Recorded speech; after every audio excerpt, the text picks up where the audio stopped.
Hi everybody, Leah Brayshaw here from Real Estate HQ. I am going to run through some key changes to the new 1st of May 2025 legislation changes in relation to the RTA rental application process. Okay, so for those of you that are not aware, from the 1st of May 2025, we are now legislated to ensure that we comply with a new privacy and application process. To this effect, the RTA have issued a rental application online, which is Form 22, to be used for processing new tenant applications.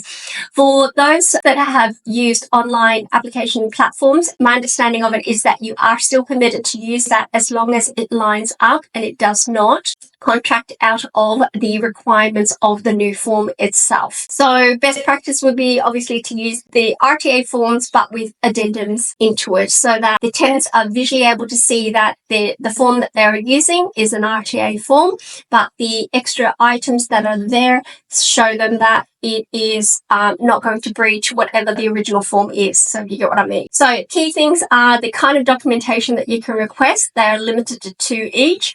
The way that they are able to submit the application, you have to provide them with 2 options to submit the application. You are only allowed to ask for 2 sources of identity documents. You are only allowed to ask for 2 sources of income. You are only allowed to ask for 2 sources of personal references. You must disclose to the tenants which databases that you are going to check the tenants on, so they are able to then contact those particular tenancy databases and verify it. You still are able to seek out rental references from previous landlords or previous agents. I don't see any concerns in that because you'll need to see what their tenant history has been like in order to validate their suitability. But on the application form, there is nowhere where you are allowed to ask them if they've ever been in arrears. Okay. Now, with the identity documents, if a tenancy application has been declined, you need to delete that and everything associated with that